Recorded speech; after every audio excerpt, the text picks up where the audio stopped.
I'd be fascinated to hear how you answer that question. What are you running to, or what are you running from?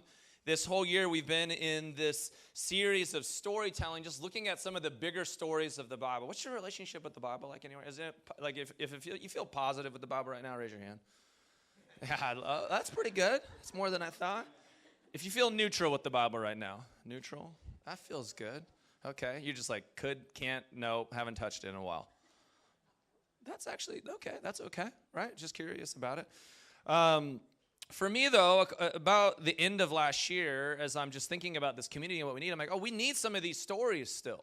These stories are important for us. Maybe we need to re-understand them or put new language to it, or maybe we need to let go of some things that we had before, but these stories are incredibly helpful in how we understand who God is and really our faith tradition. And I realize it a lot as people. I feel like the deconstruction phase is over. I don't know. Is that still a thing? I feel like less people are talking about it, and more people are just interested in, like, what are you rebuilding? Because I saw so many people go through the deconstruction thing, and you're like, I did it. I let all of the things go. Nothing was meaningful. I was cynical. I was mad at anyone there. And then you're like, but really, I'm still showing up to, like, a church, like, at 10 a.m., like a weird theater, right? Like, there's thing is still, yeah, exactly. This thing is still important to me. I'm still interested in this way of Jesus. Maybe I'm open to a lot of other things, but this matters to me.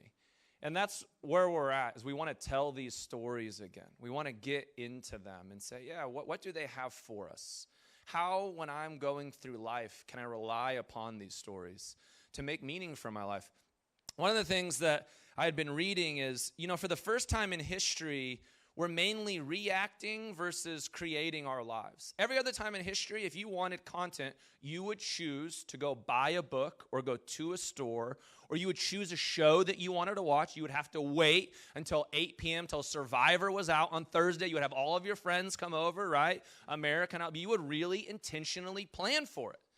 And now most of the content that you are getting, you are not choosing at all.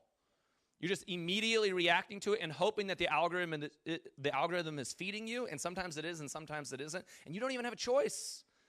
And so this is a reminder of you do have a choice. You do have a choice to put the things inside of you, to take the stories that you want to take, to make meaning out of life in a way that's important to you, and that's what we want to do here. And so we're thinking about this idea today of what are we running to and what are we running from, and where's God in the midst of all of that? And to talk about that, we're going to talk about some things. We're going to do a little bit of recap of the book of Jonah. Jonah fans, my friends? Yes. Yeah, Jonah's a good book. It's not like Noah's Ark, You ever think about Noah's Ark? That's dark. That's scary. We put it like on children's walls. It's about like an apocalyptic genocide that took place, if you think about it, right? With animals, right? Oh, it's all right here, kids, like the Bible. There's just 2 by 2. I don't know why I'm in this voice right now. It's just God's love, and there's a rainbow. We let all the animals on, not the dinosaurs, though. They were homosexuals or something like that. I don't know. That's what it, I think that's science. I think that's how it works. Gay T-Rexes, they couldn't get on the boat. That was not planned or a part of my sermon. I'm just thinking through how it goes. If we can do a recap of Jonah, then we're going to talk about the post-exilic period, and everyone got fired up. Yep, great. And then if we can talk about the post-exilic period, then we can talk about to or from. And if we talk about that, let's talk about God being the hero. And if God's the hero, then we can talk about a little Anne Lamott again of help, thanks, or wow. And if we can talk about an idea of prayer that way, community, and then if we can talk about that, then let's just talk about 17 years ago. Sound good? The book of Jonah, let me give you a little bit of recap for it. Goes like this. Chapter 1, God calls out to Jonah and says, I want you to go to Nineveh. Jonah's like, I don't want to do that. Jonah runs away. He goes to a boat. He gets on the boat. He's on the boat. There's a huge storm that comes. Everyone's like, man, why is the storm here? They all talk to their God. Jonah's like, it's for sure my fault that God is doing this. My God is Yahweh. He's the creator of land and sea. And then he's like, just throw me over the boat. They're like, we don't want to throw you over the boat. Eventually the storm doesn't calm down. Like, okay, we're throwing you over the boat. Chapter 1. Good? Chapter 2, there's a giant fish, not a whale, sorry about it, right, who picks Jonah up. Jonah's in the belly of a giant fish for 3 days. And it's this moment, right? It's a universal metaphor for I was running from something and now I've hit rock bottom. I was running so far away from it, and the storms of life finally caught up with me, and now I cry out to God, I need you. Have you been there? Chapter 2. Also, have you been there? God, if you get me out of this one, I swear I'm never going back. You been there? That's my prayer when I go gambling. Yeah, I gamble. I like it. I'm on the blackjack table. I'm like, oh, Jesus, I swear, let it be 21. I'm tithing half of this. Yeah. This is a real story, by the way. We all have those weird moments where we're deeply connected in spiritual. Like I'm a charismatic when I'm gambling, right? I have the gift of prophecy, right? I have deep prayer connect. Everything is happening. I'm just sensing it, feeling it, and none of this is a joke. Chapter 2. Chapter 3, Jonah goes to the city of Nineveh. It says it takes 3 days to walk through. He tells them all the message, and they repent.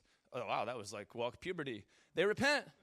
And then even the king is like, oh my gosh, you're right. We've been doing these things. We want to turn to God.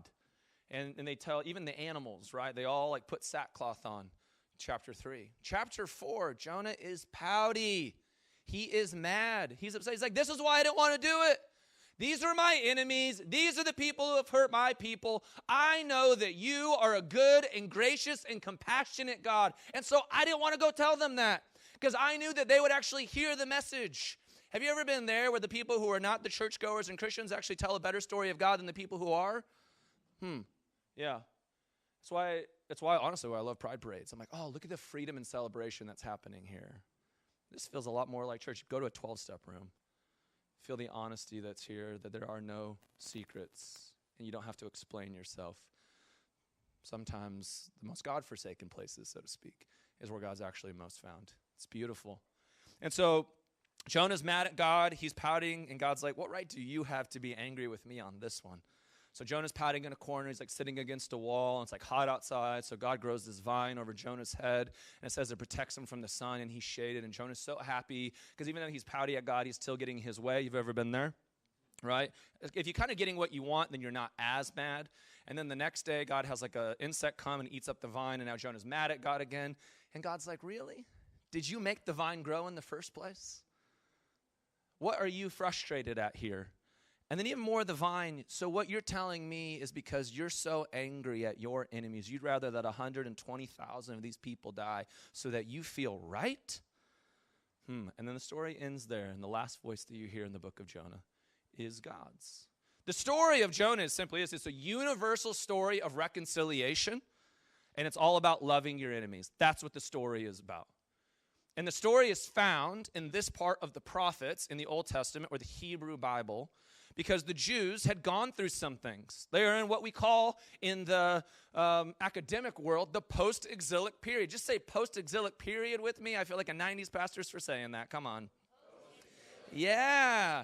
Honestly, they had gone through their deconstruction. They were reconstructing some things. That's what that post-exilic period means. There was a period of their life where they all went to temple in a certain way. They said certain prayers. They were about doing certain things. They were very sure that they were right and everybody is wrong. I know you've never been there in your life. And they were the ones that were going to heaven. Everyone else was going to hell. And if you say the prayers in a certain way, it's all going to work out. And then it didn't. And their land and their temple and their way of life was very much different now, and they didn't know what to believe. And then they were in exile. And instead of exile or captivity or deconstruction being the thing where you lost your faith, you actually found a deeper one. Interesting. Because it was there that when you had to let go of all of your other frameworks of God before, that you finally found some frameworks that actually worked for you. And you had to choose it now because it wasn't all built in. Again, I think the Bible is very interesting for your life. I think it's very interesting for our lives and what we do, that these stories are stories that we want to connect with because they make sense for who we are and where we're at. And then what the Israelites and the Jews learned in this time is God's way more universal than we gave God credit for. You ever start with the story of like, this is how we know God. God only works for these types of people. And here's the best part about it. God didn't even work for all Christians. You were there, right? God actually thought a lot of the Christians were dumb, but your church, were they the right one? Or was I the only one that did that, right? And so we have a very narrow and myopic and small view of what God is doing and capable of doing in the world. And then there's a bigger story that comes along. And then because you're forced into this big city of Babylon, right? It's like a Los Angeles. You came from Ohio and you showed up in LA and your views just changed. That's just normal, right? There's a cosmopolitan environment where you meet people of every different walk or life. It's the Anthony Bourdain effect that when you have just dinner with somebody who's different than you, it's very hard to hate them. When you have dinner with somebody who's different than you and you learn to love their food and their culture and their way of life and their conversations and you realize they just like the same things that you like, it's very hard to hate them. And that is what happens for the Israelites in this story. They get taken away to the God-forsaken place. They thought everything was over. Everyone who was back there thought now they were the God-forsaken ones, right? And that they had turned and that they are the heretics and they don't believe in the right things anymore and they don't honor the Torah anymore and they're not the good Bible believer. Again, I know it's a very similar story. But the ones over here are like, actually, we think God's bigger and more interesting than God's ever been before. And then the Bible starts to come up with these themes for the first time, or not the first time, in a new way, that God's love, grace, compassion, mercy is actually universal. And they're finally open to that. And that's where we want to go in our journeys of maturity, right? And let me say that in 2025, when maybe an election didn't go your way, maybe, not just religiously or spiritually, maybe you're at the place now where you're spending too much time on social media and there are still people you hate over there because they don't agree with you. Maybe this is also a story for us in other aspects of life of, no, what if there's a God out there who universally loves everyone, even your enemies, even if your enemy voted blue or red or something else? How may you be different because of that? Because I think sometimes what we do is we come over here and we're so universally minded, right? And we love everybody, but we don't really love everybody. Is anybody there? Sometimes I feel like that. Part of my problem sometimes with the liberal narrative in this, right, is that we really just created the same world as we did over there. We just created a different type of fundamentalism. Where if you don't say the right things, do the right things, and do it in a specific way, and believe everything that we're saying, then you're canceled. And if you don't tell everyone else that you believe these things, then you're canceled. But the only problem with this type of liberal ideology is, compared to any other ideology in the world, there's no path of redemption. Once you're canceled, we don't care. You're out. And that's why I need these stories as well. Because it's a better way of life. Because if you think that what you need in 2025 is to be on the left or the right, I think that you're going to be sad either way every 4 years. Instead, I think what we need is the story of Jesus and story of faith and a better way of being, that despite what happens in left or right. And by the way, I'm not just saying be apathetic. There are crazy things that are going on. And that doesn't mean that you shouldn't stand for justice. That's not what I'm saying at all. I'm saying if your daily barometer in health is because of what's going on the left or right, that's just too much for one human being to handle. And how do we find freedom from those things? And I think that's what the book of Jonah brings us to. Listen to Jonah chapter 1. It goes like this. Now the Lord, that's Yahweh, provided a huge fish to swallow Jonah, and Jonah was in the belly of the fish 3 days and 3 nights. And from inside the fish, Jonah prayed to Yahweh, his God. Then in chapter 4, it says this, but the Lord said, these are the last words of God in the book of Jonah, you have been concerned about this plant, though you did not tend it or make it grow. It sprang up overnight and died overnight. And should I not have concern for the great city of Nineveh, in which there are more than 120,000 people who cannot tell their right hand from their left, and also so many animals? The story is telling us a bunch of things, but it's really telling us our own human journey. The thing that I want to take out of the practice of it is this. In each of our own stories, we are the main characters. That's just what it means to be human. You are the main character for your movie. That's just how it works. No one else will ever be the main character. But sometimes the things that I hope are this. At times, I found myself in the conservative world, and sometimes I'm so, I'll leave a sermon. Just pause with me. Let's go on a commercial break together here.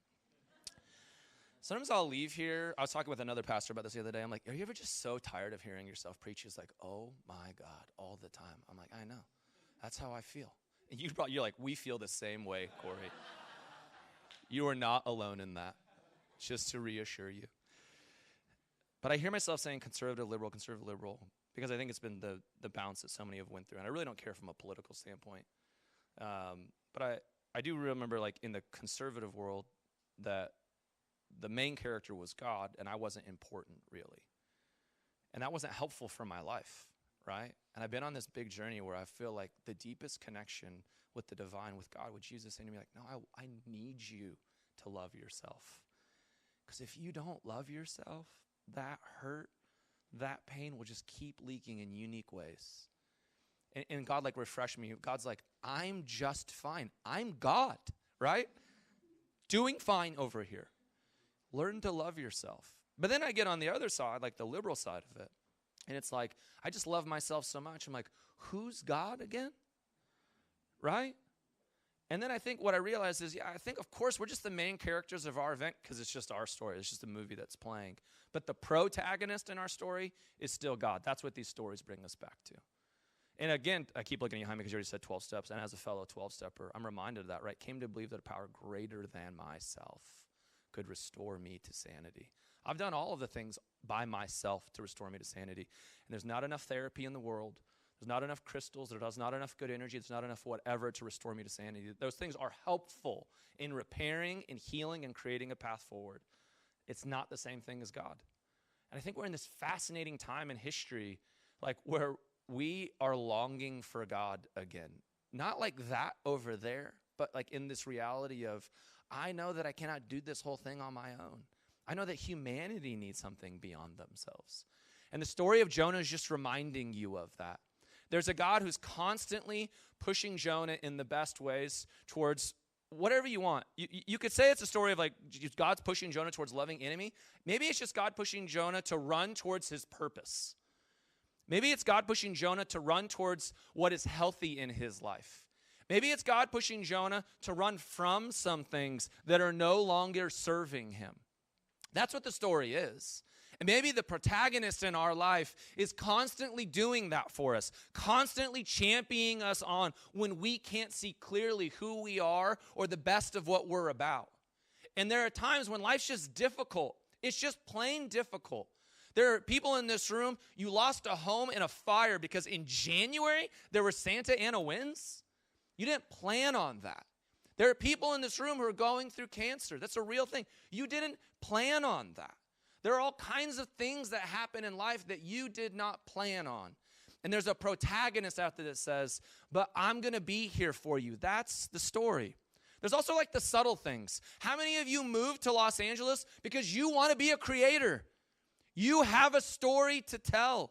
You're trying to build your dream, or you're trying to build your life. How many of us in this room self-sabotage ourselves every single day towards our dreams? And there's a God out there that says, no, run this way. And you're like, no, I'm going to run the other way right now. I call it, like, the college 18-page paper effect. Any of you ever there? Like, it's like the night before you have to finish your 18-page paper, you've got 6 paragraphs done. And today you're like, I'm going to clean the entire house. What are you doing? You haven't cleaned this thing in 6 months, and now you're doing it? And a lot of us have that effect, right? There are things that we really believe are the things that we're supposed to do, and we trade and waste our time on other things because we're scared that we may actually succeed. We're scared that if we get there, what if they actually have an opinion about us? We're scared of a lot of things.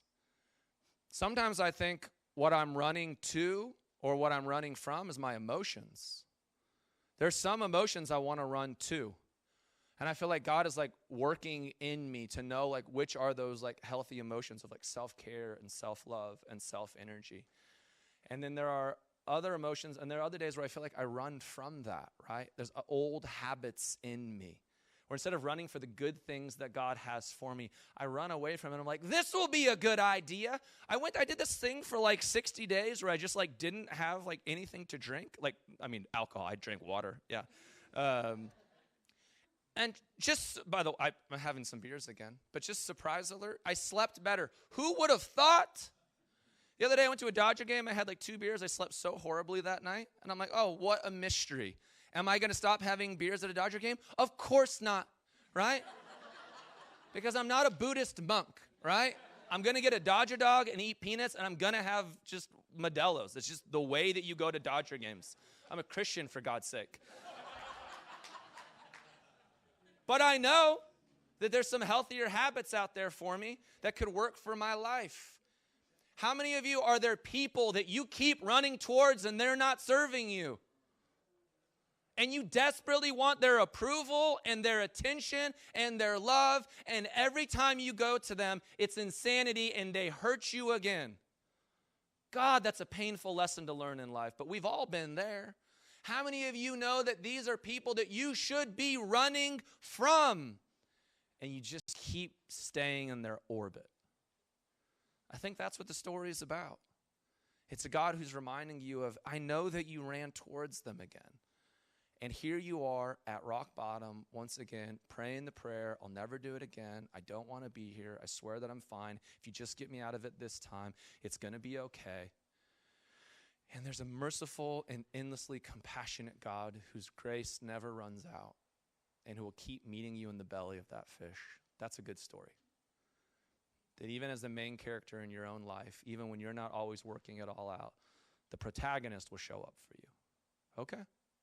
I know you ran from it again. It's okay. I'm going to be here with you. I'm going to comfort you. I'm going to care for you.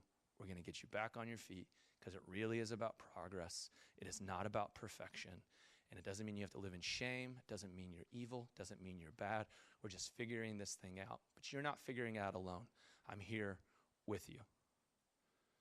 The other question might be is, who are some of the people that God might want me to run towards, right? This is the loving your enemy part. Are there people, because you have healthy boundaries, healthy energy, healthy emotions now, that you really should be running towards them? You should diversify your narratives of the world, right? Your algorithm should get a little mixed up here. Maybe that's just a good thing for you. I love going to Wisconsin to see my wife's family. I am on a different planet. I eat the 3 major food groups, brown, beige, and white.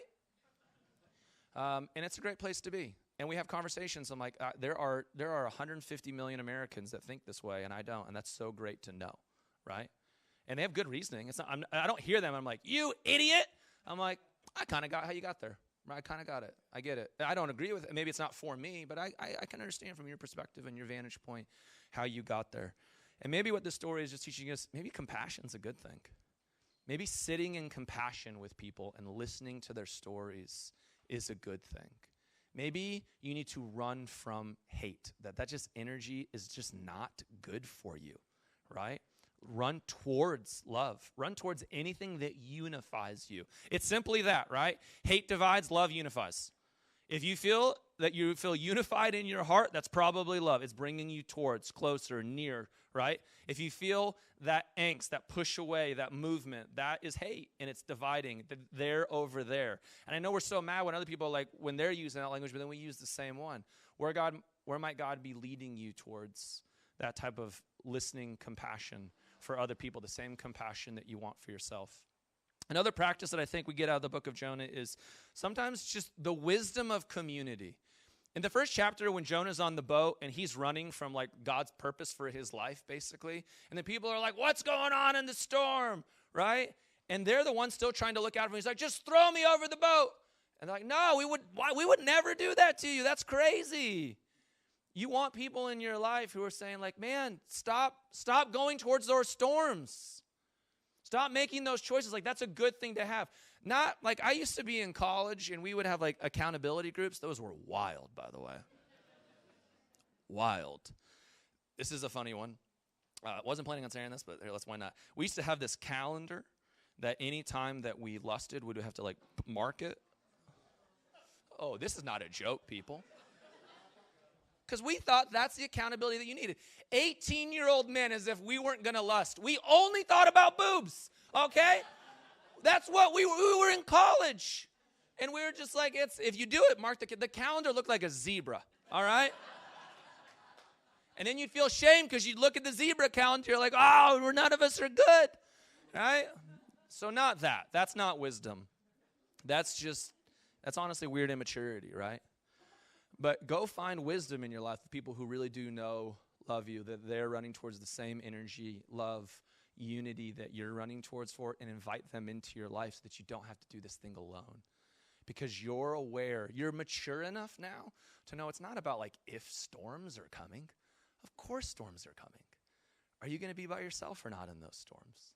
It's about inviting other people to remind you of the wisdom of God, that to remind you of, I know you're going through this, but I just got to remind you, remember when God met you in the belly of that fish?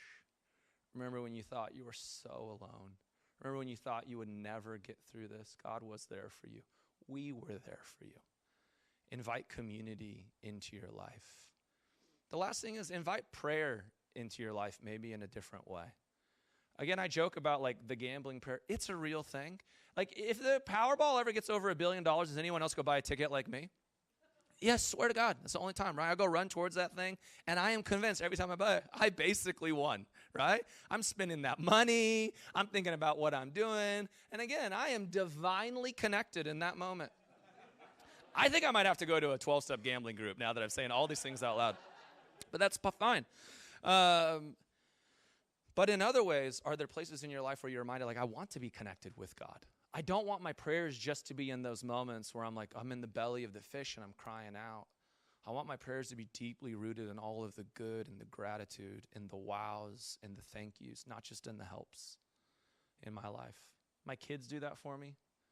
When they hug me, when I hold them, it's just this deep wow, this deep thank you of what I want to be running towards. It's the deep reminder of gratitude for how good human connection and divine connection feels in this world.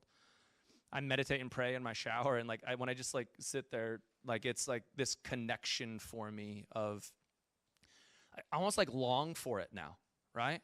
I long for that space where all of the other noise in the world can be away, and I'm just like, oh God, you're so faithful. You've been so crazy faithful in my life, even out of tragedy and pain, even in goodness and beauty. You're just constantly faithful, and the book of Jonah is one of those things that reminds me of that. And it frees me from some story of God is playing games with me, and more to a story of God is just there. That the storms come and storms go, and there's fruit vines or whatever that grow in my life, and sometimes they go, and I don't control all of that because I'm not the protagonist in my life. I can do all the things that I can control, and I can do it to the best of my ability, and there's still going to be people that hurt me, wound me, whatever. There's still going to be emotions and thoughts and feelings that I have that I can't control, and that's all okay. But I can recenter myself in this deeper love, in this deeper connection, in this deeper reality. And that's the life that I want to have. Jonah is one of those stories for me that also shapes me because I know what it's like to hate people. Anyone have that hate? You can think of that person right now and you hate them. Yeah, there you go. Yeah. Yeah. Yeah, seriously. That was the best amen I've ever had in the church. And I go through those seasons where I no longer hate them, and it's so freeing to no longer hate them. I grew up hating my sister.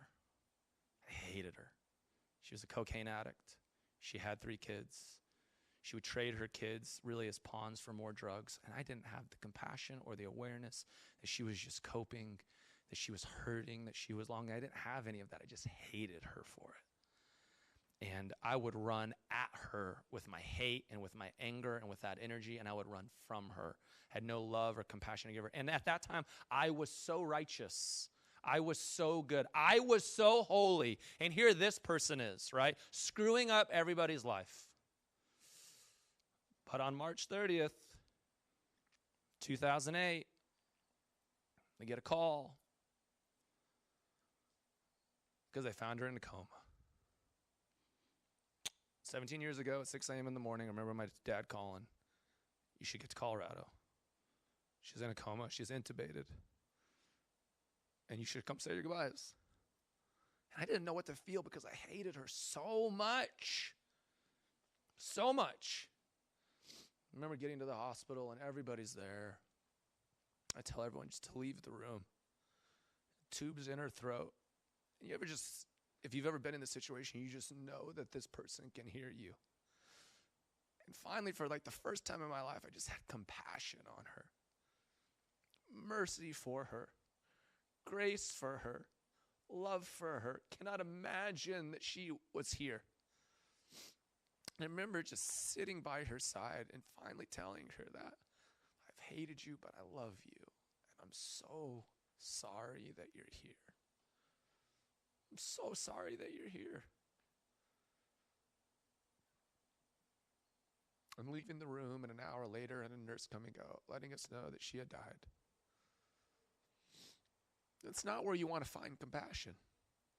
It's not where you want to find mercy. It's not where you want to run into grace. But oftentimes it's where we do. We had nothing left, nothing more to give. But the gift of life is not having to keep running into those moments. It's now taking that compassion, taking that mercy, taking that love and bringing it into other areas of my life, knowing it was never worth it to hate in that way. It was never worth it to hurt in that way. That if I can choose healing and forgiveness and letting go, even when I can't see through it, there's a protagonist. There is God who does see through it. Even the Ninevites, even my sister, maybe even you is how you feel. Maybe even that mom or dad that you don't have to talk to, but you can let it go. Even that person who, what would it look like to find compassion for them, mercy for them, love for them? These are the things that we're invited into in this story. Would you find those same 3 or 4 people? Would you answer this question? What do you want to be running from or towards?